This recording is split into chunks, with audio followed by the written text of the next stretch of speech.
I was in a very similar talk on Sunday, I don't know if any of you were here, where the speaker was a university lecturer, and he was also talking about developing young leaders, and he was focusing on millennials, so college-age students and above. My context is more iGeneration to early millennials. So I'll be talking a lot more about teenagers, but the concepts or the ideas are very similar, I think. Okay? If that's okay. All right, so I'll just quickly introduce myself. So my name is Terry. I am English. So Terry English is my second name. Easy to remember. But I live in the Czech Republic, and I have lived in the Czech Republic for 18 years. My wife is Czech. My life is Czech. I have been running youth ministries in the Czech Republic for 18 years, but I now lead an international ministry that teaches churches to work with young people by helping them set up choirs that sing rock and pop music. And the members of the choir are the mission field. So my work is to help churches develop this kind of youth ministry. And therefore I spend a lot of time teaching churches how to work with unchurched teenagers, how to work with the iGeneration, but also because I realized very early on, the more I can develop young people to do some things that I traditionally thought I should do, the more time I can focus on relationships and drinking coffee and all those other fun things. So this ministry now runs in 9 countries around Central and Eastern Europe. So although I've lived in the Czech Republic for most of my life, I'm training teenagers and youth workers all over Central and Eastern Europe now. And in fact, in all of your countries, except for Croatia. I haven't been there yet. So what I have to teach is based on my own personal experience of developing young leaders. It is not based on any kind of university studies or anything like that. Okay, so if you wanted a more educational framework, then I'm not the person to come to. I'm kind of like the person on the street who's learning on the go. And as I've learned something, I've began to teach other people what I've learned. Is that okay? So what are you going to say? No, I'm done. And if any of you want to leave, feel free to leave right now. You just have to walk through me first. Okay. So, developing leadership potential in young people. And this is something that is really, really important to me. Because I especially some of you go to probably very small churches. I don't know, yes or no. And what I've realized as I travel through Europe is that a lot of youth ministries are run by one adult with a group of teenagers, or one teenager with a group of adults. But a lot of smaller churches especially are being forced to give more and more responsibility to teenagers. And some people think that's a wise thing, some people think it's not such a wise thing. I personally think it can be a very good thing if you do it wisely. Okay, but usually when I give this seminar, I'm giving it to a bunch of youth leaders. And some of you guys are either very mature youth leaders, or you're pastors who are trying to work out how to lead your churches, or you help your youth workers, I guess. And so I also have to start with some basic ideas. So for example, a leader's job is to develop leaders, not followers. A leader's job is to develop leaders, not followers. And actually, I think this is biblical. In Ephesians, we read that we were given these gifts in order to equip God's people, not to do everything ourselves. So a leader's job is to develop leaders, not followers. And I learned this the hard way because the first years in my ministry, I developed a lot of followers. And that was really unhealthy for me and really unhealthy for them. So now I try to develop leaders instead of followers. So I think there's a lot of discussion about what should a leader look like. And especially if you ask younger people, what is a leader? They will use words associated with power.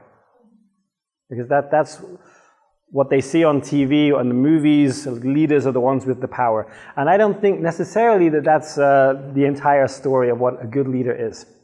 So we all have to understand that probably you guys are in leadership positions in your churches, in your youth ministries, and you guys are the model of what is a good leader for your young people. First and foremost, you are the model of what is a good leader for your young people.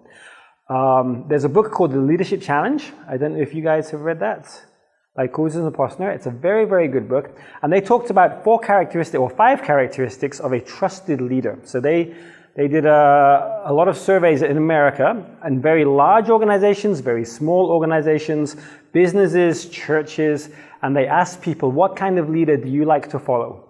What kind of leader do you trust? And I know this is an American book, but I think it has good value for us here in Europe. And these were the 4 characteristics. Honest. That's kind of obvious, isn't it? Especially if we're in church. Competent. Forward-thinking. Forward-thinking. Inspiring. And there's one more, and I've put this one in brackets because it's very subjective. Intelligent. Who knows what an intelligent leader is these days? So, honest, competent, forward-thinking, inspiring, and intelligent. What's interesting about this is that this is based on a skill set, and this really is more characteristic. This is who you are as a person. Obviously, if I was doing this in a Christian context, I would also say holy and humble. I think those are also very, very important characteristics of a Christian leader. And they also looked at 5 practices of a good leader. 5 actions that people find inspiring and like to follow. And one of them was that good leaders model the way. They model the way. So you do what you ask other people to do. You don't just sit and have your coffee and tell everybody else to do it. They inspire a shared vision. Inspire a shared vision. They challenge the process, which in church world can sometimes be suicide as well. But they challenge the process. It means they ask, why are we doing it this way? Is there a better way of doing it? They enable others to act. So they elevate other people. They develop other leaders. And they encourage the heart. They encourage the heart. So they see their followers not as tools to be used, but as people to be equipped and supported. And part of that is celebrating success. Celebrating success. And when you think about in your own context, sometimes we organize events, and those events can go very, very well, and then we organize the next event, and we don't stop and say, good job, team, well done, thank you for that. And one thing I would say, in the church world especially, I come across so many people who say, I have never been thanked. I have never been thanked. So that's just one thing that I would encourage all of you. You know you want to be thanked for what you do, but it's really important to be thanking our teams and the people in our community that do things. Because saying thank you helps someone to want to do that thing again. Okay, so those are just some general principles about what is a good leader. And the reason why I start with this is because you want to develop the right kind of leader. 20, 30 years ago, these characteristics would have been, they are strong, they are decisive, they are... So I'm talking about what kind of leader I feel like we should be developing. Okay, now, developing teenagers as leaders. Isn't that a little bit dangerous? Showing teenagers we trust them can be life-changing, and one of you guys said this. And this here is a boy called Pavel, and you can see he's playing the drums. Years ago, I was in a ministry where there was 120 kids in the room, 120 teenagers turning up every week. We were not prepared for that. We had 4 leaders, and part of what our ministry did was teach instruments. And especially when we first launched this ministry, we'd say, hey, at the end of the rehearsal, if you want to come and play the bass, play the drums, go to the drums and we'll teach you. Now, I was teaching the first, rhythms of drums, and I very quickly realized there are too many boys here. I have no chance of teaching these kids how to play the drums. And also, while I'm teaching the drums, I can't build relationships. I can't speak to other people. And so this guy, he was the first person I taught, and I taught him a really basic rhythm. And then, for no other selfish reason other than I don't have time to teach the rest of them, I said, Pavel, if you teach 3 other people how to do that, I will then teach you something else. Okay, so it's my own, I don't have time to teach all these people, I'll get him to do it. And he would say that was the moment that his life began to change. Because I was the first person that had ever told him, you can do something. You can do something. That wasn't my motivation at all. I didn't know the guy. I met him for the first time that evening. But was a time when his life changed. So, okay, and I think we all have stories of that in our own lives, when people have shown you that they believe in you, and that has changed you. Okay, why else? Today's teenagers are tomorrow's leaders. And so I think it really is wise to begin to develop them young. In Latvia, is anybody here from Latvia? From Lithuania. You're from Lithuania, okay. So in Latvia, the Baptist Church, do any of you know the bishop of the Baptist Church in Latvia? Peters? So they realized that nobody is becoming pastors. And they realized that in years to come, they would have to close down churches because they don't have the pastors. Because young people were deciding not to go into ministry. Or oftentimes when someone was 23 or 24 and they were thinking about going into ministry, they had already racked up a lot of debt, or they had made some silly life decisions which disqualified them from those things. And so Peters realized that the time to challenge young people to go into the vocation, to go into ministry, is when they're 16. 16. So 5 years ago, he started to set up summer boot camp for boys who are 16, 17, and it's a mixture of really hard physical activity, like lots of running, push-ups, and, guy things, and really intensive Bible study. And at that camp, he challenges those boys, you are the future leadership of our denomination, but you have to decide that now. You have to begin to live that life now. So, now this is a new project, so I can't right now tell you that this is working perfectly, but what I can say is I think this is a very wise leader that is challenging 16-year-olds already.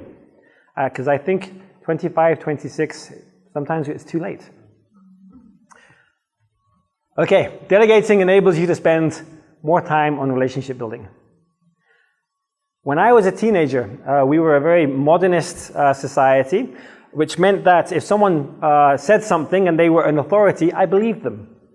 Because that's what we were raised to do. Young people today do not believe in authority. They don't believe in authority. In fact, if you think about which movies have been the most popular movies in the last 5 years for young people, what are those movies? Think about some of the movies that are most popular amongst young people. Hunger Games. What else? Divergent. Yep. Game of Thrones. Yeah, okay. So, Maze Runner, Harry Potter. So think about this game, especially Hunger Games, Divergent. Do any of you know what is the main storyline of those movies? Rebellion. It's not rebellion.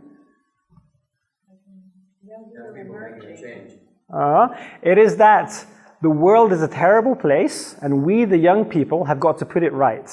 We have to protect ourselves. We have to defend ourselves. And who has made the world a terrible place? It's the adults. The adults.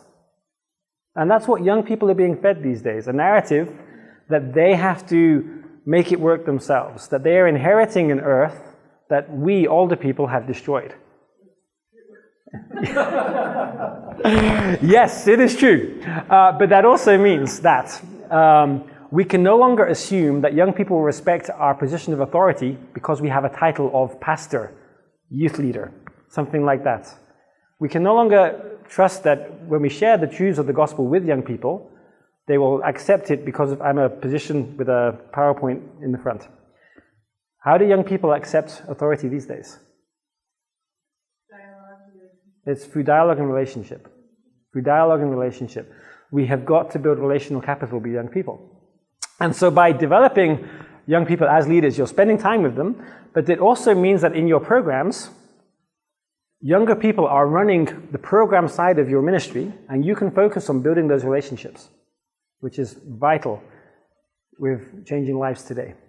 So that's another reason why I think is really important. Okay, but why don't we develop young leaders? There's lots of good reasons why we don't. What are some of those reasons? We don't have the resources. Yeah. We can do it better. We can do it better. And oftentimes we can. Why? We are spending the majority of our time doing something else in our ministry. Right? Yeah. Yeah, we just don't have the time to do it. Come on. All this stuff. Have you seen my job description and then you want me to develop young people too? There's lots of reasons why we don't. So, we don't have the time and resources. That's the most common answer given. When I ask people, Oh, that's also a very strong reason. So I don't have the time and resources. And that is true. Oftentimes we don't have the time and resources. But it will never change if we don't change something about the way we act and program our time. And my response to that is you have to pay now to play later. You have to pay now to play later. When I began to realize I should equip young people to run parts of our program, it took more time.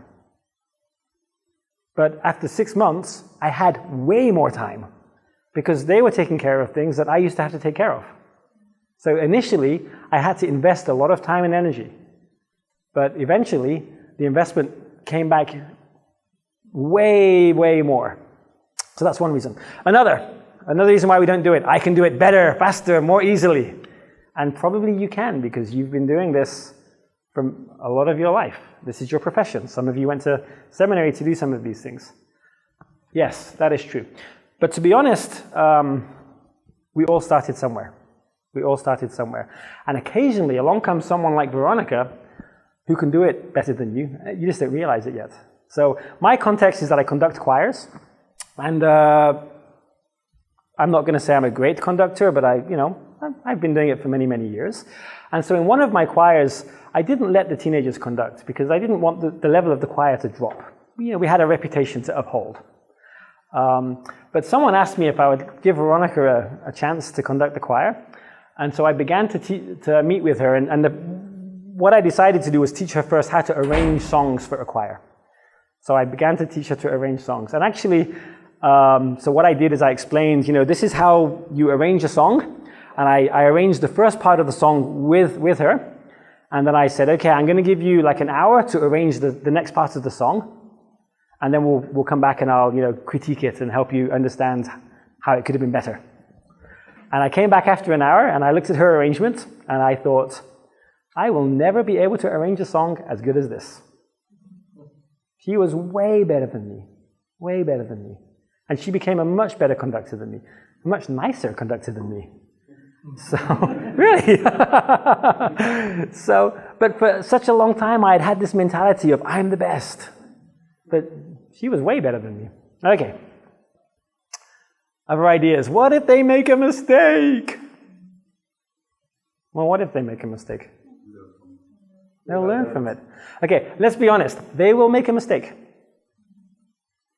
But we've all made mistakes. And we've learned the most from our mistakes. Now, the challenge for you guys is, especially those of us who work in Central and Eastern Europe, we come from shame-based educational backgrounds. A mistake is bad. A mistake is bad. Now, Americans learn something different. A mistake is how you learn. So it's really, really important when people make mistakes, how you react to that mistake immediately. Because that immediate reaction from our part will have a big effect on if that young person then tries again or if they give up. So it's really important when a young person makes a mistake, and also adults, when they make mistakes, that we react well to that. Mistakes are learning opportunities. Obviously, some mistakes are fatal, and you shouldn't allow young people to make fatal mistakes, and I'll talk about how to prevent that from happening.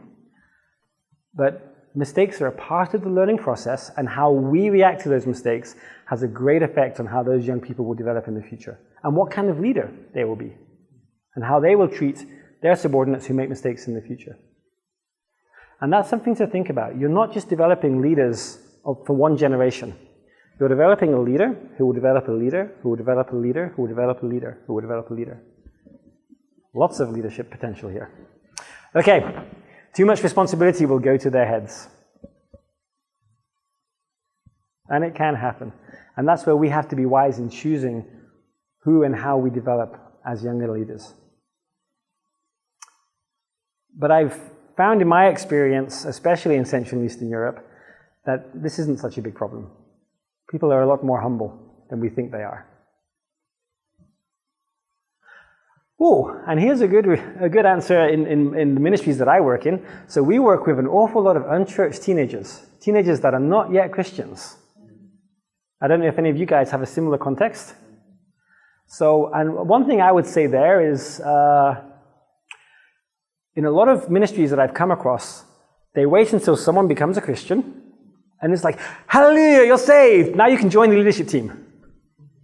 And before they're even like being discipled, they're being put into leadership positions. And there becomes to be a confusion between what it means to be a disciple and what it means to be a leader. And you're not focusing on developing the young person as a disciple because you're developing them as a leader at the same time, and it just gets a little bit messy. What I would say is that it is okay to begin to develop young people as leaders before they come to Christ within certain responsibilities or certain skill sets. So for example, being involved in helping organize a weekend away, some of the practical parts of that, organizing an event, before they come to Christ. I think that's okay, personally. Now, in some churches, I understand that that's not okay. And obviously, you have to be very wise in how far that goes. But I also think that if you are able to do that, sometimes when a person comes to Christ, they already know how to organize a weekend away. They already know how to do some of these events. And you can really focus on their discipleship. So it accelerates the process of growing mature Christian leaders, I think.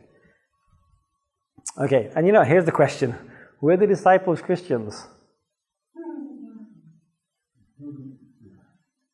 They spent an awful lot of time with Jesus, but sometimes they asked some pretty interesting questions that showed that they didn't necessarily understand who Jesus was.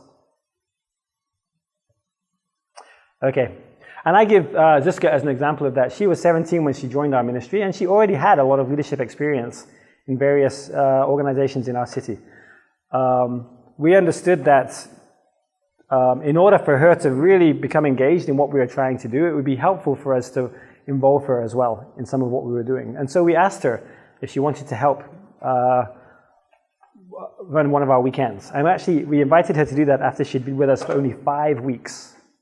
But she was quite an exceptional person, so we felt like that was a risk we could take. And today, Ziska not only is a Christian, she did come to Christ, but she's a full-time missionary. So, and actually there are a number of people that grew up in our ministries that are now working full-time in ministry. And I think one reason why that is so is because we did develop those young people when they were younger. And challenge them when they were younger. You can do something. You can lead. You have a skill that you need to develop. Okay. This is a little side right now. 3 keys to developing any kind of long-term youth ministry. So youth ministry, the first thing, it's youth. It must be fun. Teenagers. What would be the second most important thing? Or a second important thing if you want to develop a long-term youth ministry? A ministry that not only attracts young people, but it keeps them long-term.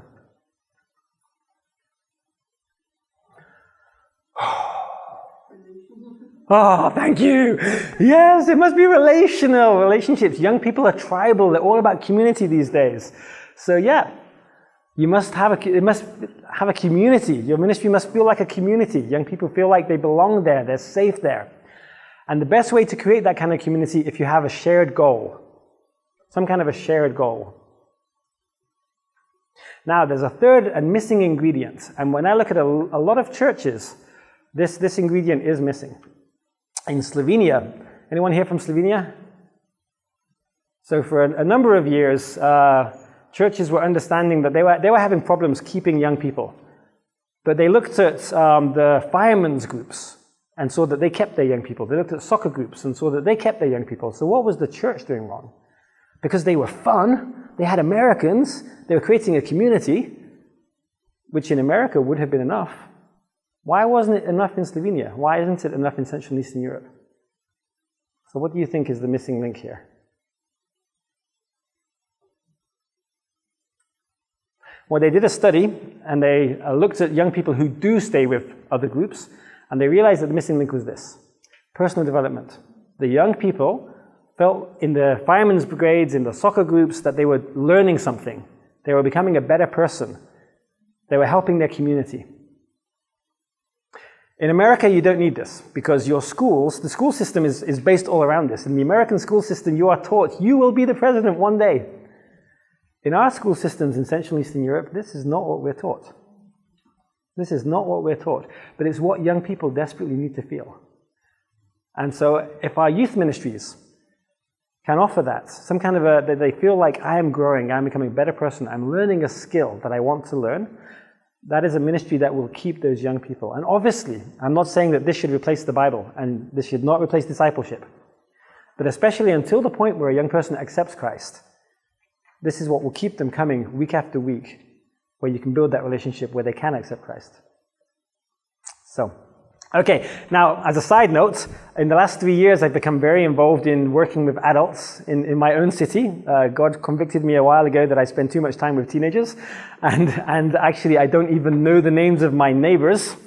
And so I began to be more involved in adult ministries in my city, and I've recently been involved in planting a church too. And I've learned that there are 3 really important things when reaching out to adults. What are those 3 things? Yeah, it needs to be fun. Community with shared goals, and what else? Even adults want to feel like they're growing. It's an amazing thing. Become a youth worker and learn how to lead adult ministries. So I found that this is true of adults as well. So I oftentimes these days I say that adult ministry is exactly the same as youth ministry, but with beer.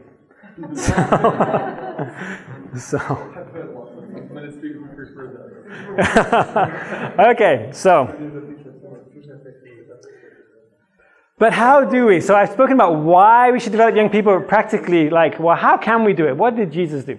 And I'm going to say that sometimes I don't like it when someone makes a point and they use one verse from the Bible because it's, taking things out of context. So I am now going to make a point and then use one verse out of the Bible. So I understand that this is not good biblical exposition.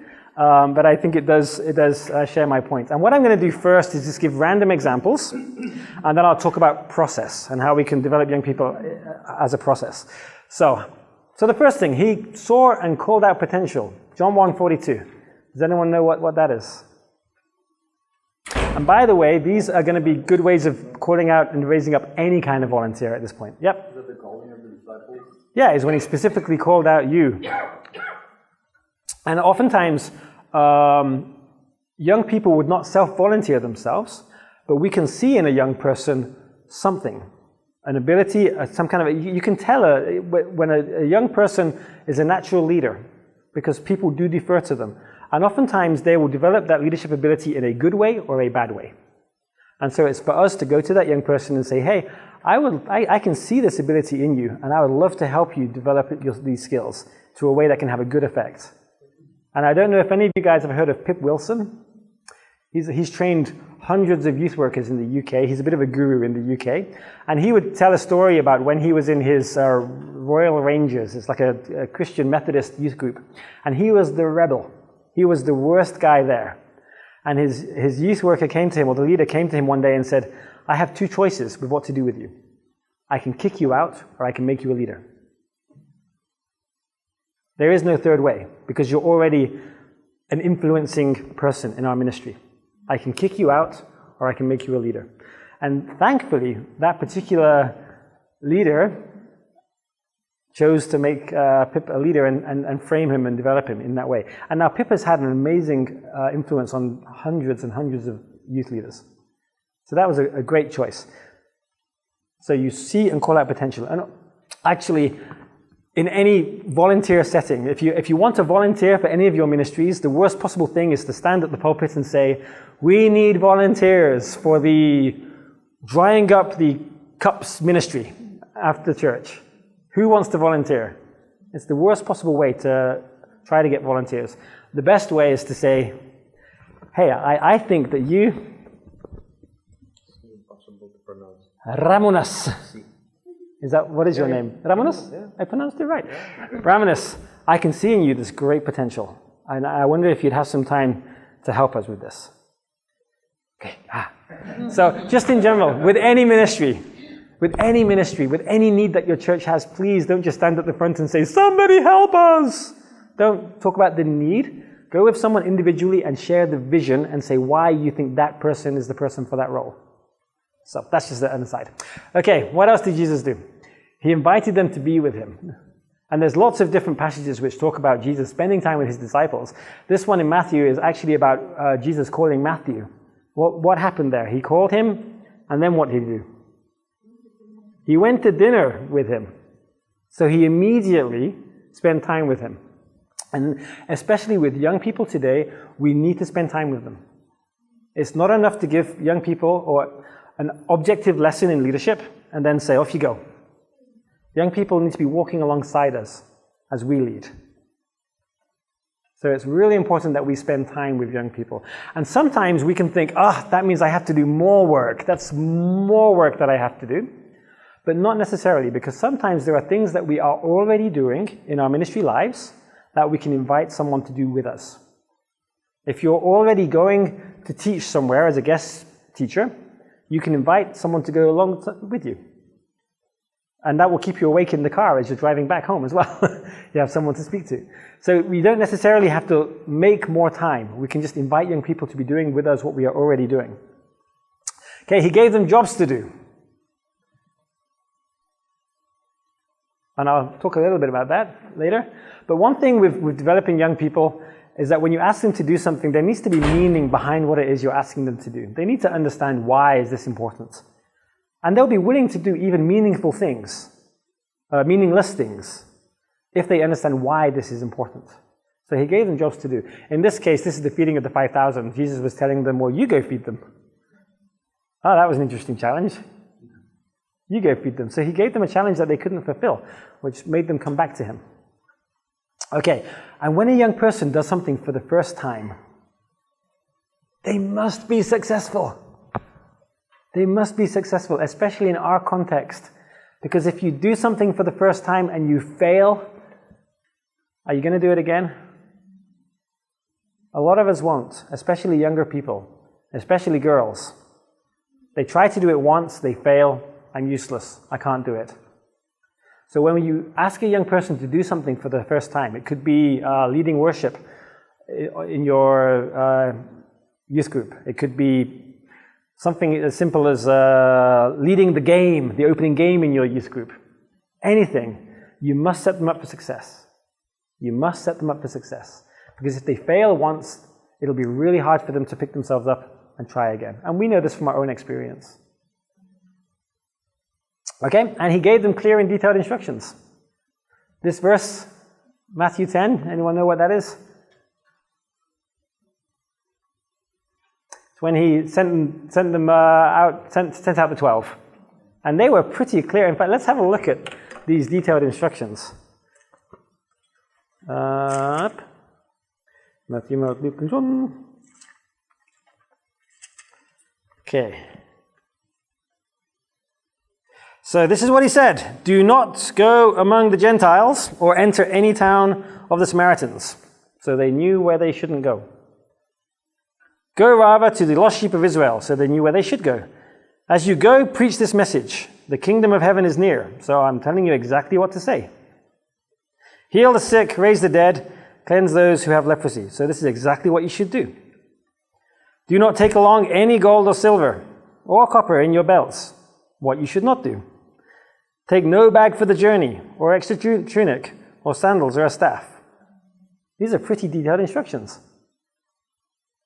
These are pretty detailed instructions. And especially with young people, when they're doing something for the first time, they need to know exactly what success looks like in your eyes.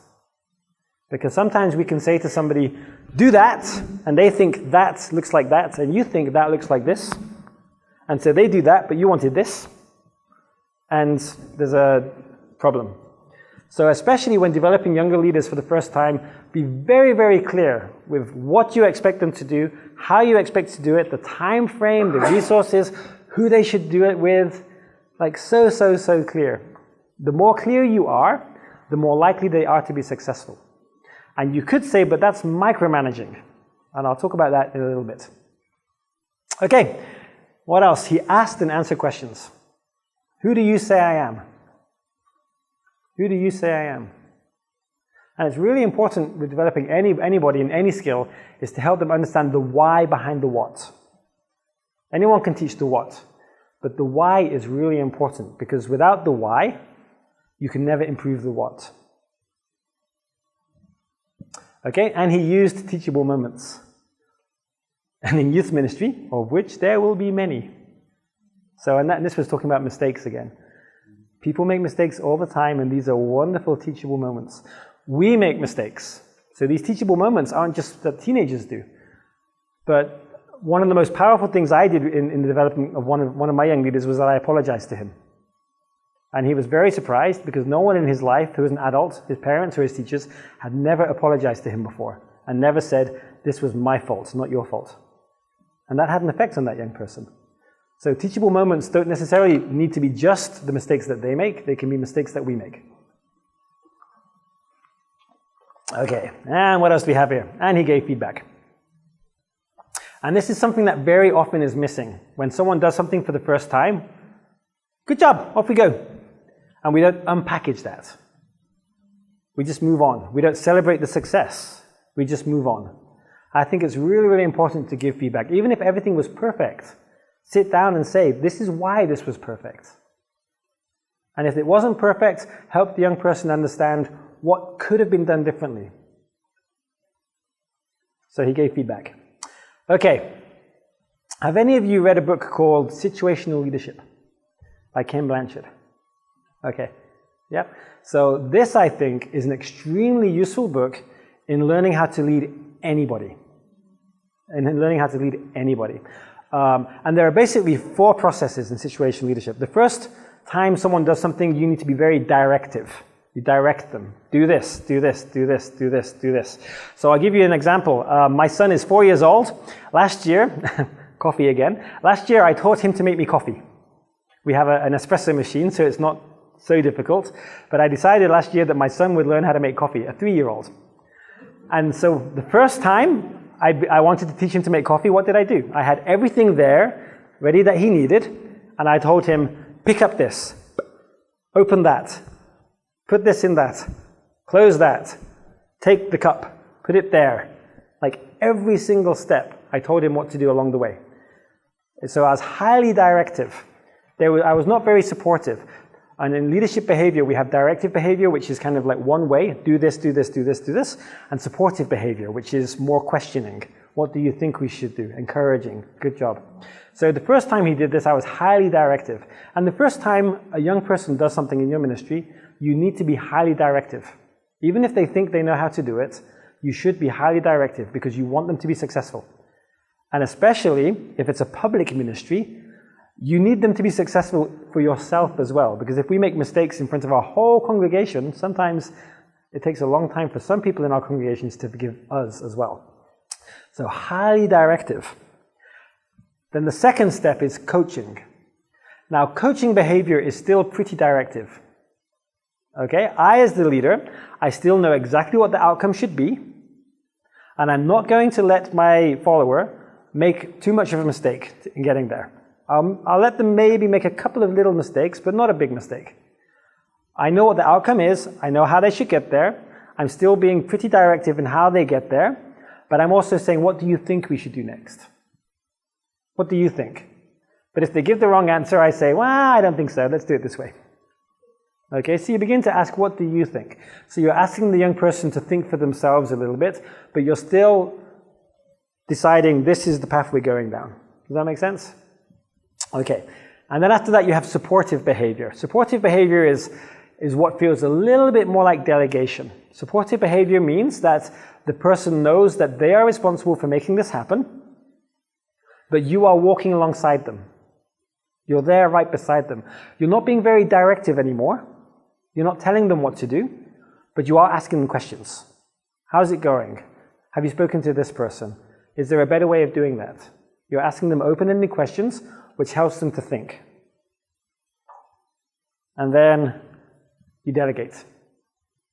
And when you delegate something, that does not mean that you ignore it anymore. And the worst possible part of delegation is that you delegate something and then no longer check for results. You no longer ask, how are you doing? We must always be checking the results. We must always be asking the person, how are you doing? But we're allowing the person to lead that part of our ministry. But not ignoring them, not making them just swim on their own. So directing, coaching, supporting, delegating. And now this is, with situational leadership, it is specifically based on situations. Okay? So I'll give you a really good example of a leadership failure from my part. So Zuzka, I showed you the picture of her. She is amazing at organizing events. Amazing. She actually can organize an event for 400 people while she's asleep. I can trust her to do that. I can give her the budget, and just let her run the show. And occasionally I'll ask her how she's doing, and she'll be a little bit frustrated with me because I'm controlling her, she thinks. But she can do that. She's an amazing person at that. Now, 2 years ago in my ministry, we had to develop an e-learning platform.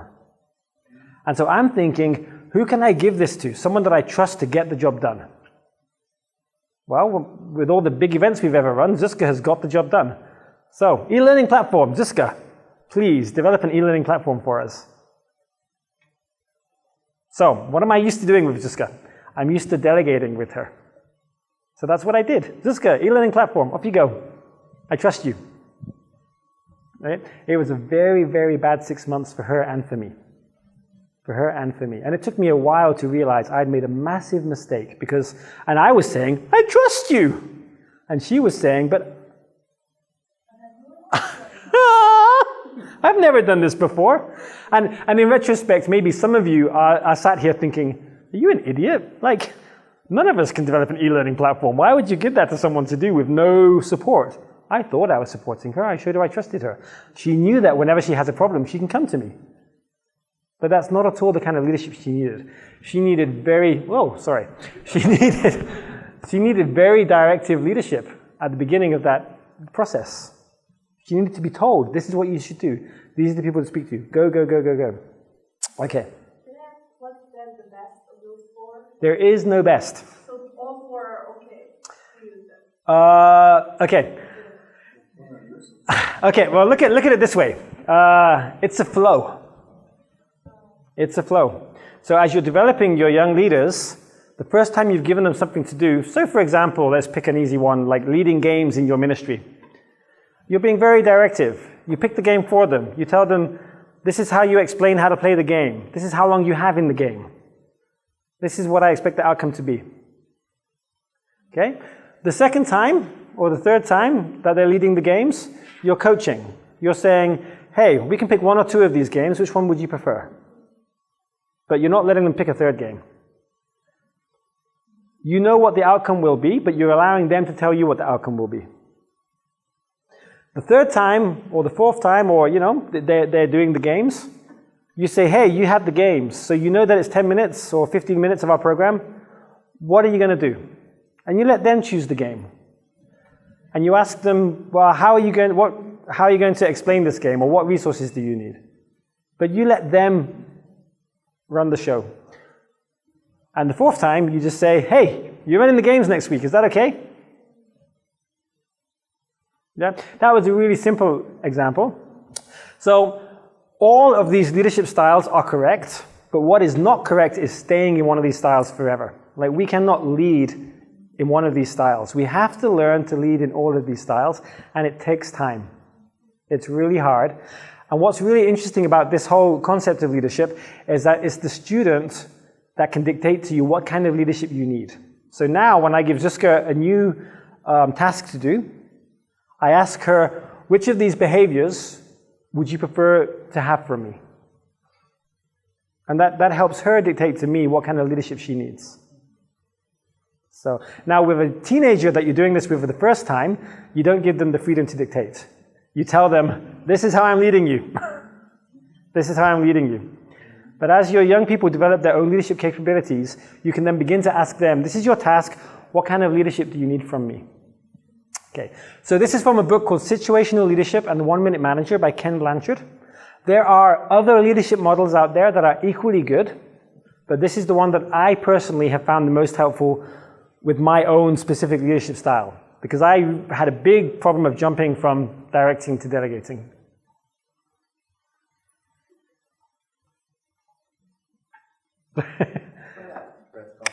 Okay, next time you take a picture, I'll just do this to you. Remember who did? I did it and you ruined my picture.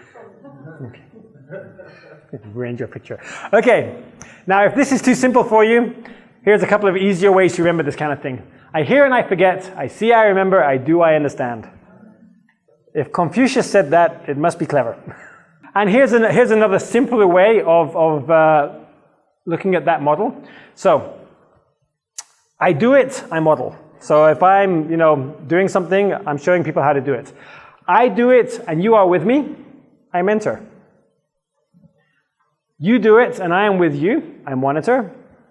You do it, you move forward. You do it, and somebody is with you, we multiply. Yeah, that's a much simpler form of thinking about how to develop people as leaders or develop skills, specific skills in people. One thing I've learned with developing young people, it's better to develop young people, especially in teams. It's better to develop young people in teams. So what I tend to do, if I'm organizing an event, let's say a weekend away, in my organization we'd have one leader who is responsible for that weekend away, and they have a team of young people with them. And we don't even call the leader a leader anymore, we call them a mentor. So we have an adult mentor who's an expert in running weekends away, and we have a team of young people, maybe 4 young people. And of those 4 young people, maybe 2 of them have done it before, and 2 of them are doing it for the very, very first time. And I'm going to go forwards here. So I'm going to go to this event group, because we found this to be the most useful form of leadership development. So one adult leader, and they meet on a weekly basis to plan this event. And the first time they meet, they go for a manual. And in my ministry, we've got a manual for everything. And a video for an awful lot of other things too. So they go for the manual, because the manual explains this is what success looks like, and this is how you do it. There's time frames, there's budgets, there's everything you could possibly imagine. And then, as a collaborative effort, they create that weekends together. And the teenagers who have been part of running a weekend before, they have more say in how that weekend develops. They have more say in how the weekend should run. But even those 2 teenagers who are in that event group for the first time, they are participants. They're active participants, and they will be given responsibilities during the weekend. Does that make sense? Now, in the olden days, in my ministry, when we had a weekend away, the leaders ran everything. Because, you know, we knew how to run weekends away. Now, what is the advantage of running a weekend away this way? 1 adult mentor, and then a team of 4 or 5 teenagers. What are some of the advantages of doing it that way? Yeah, they have ownership in it.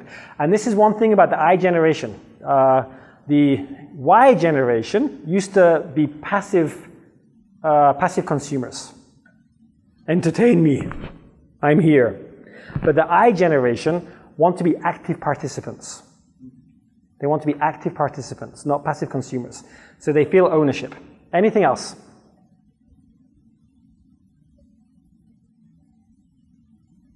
Oh, it's hot in here. Okay, and the simplest reason for me is that the rest of the leaders are free to focus on relationships. The rest of the leaders are free to focus on relationships. So, I do need to come to an end.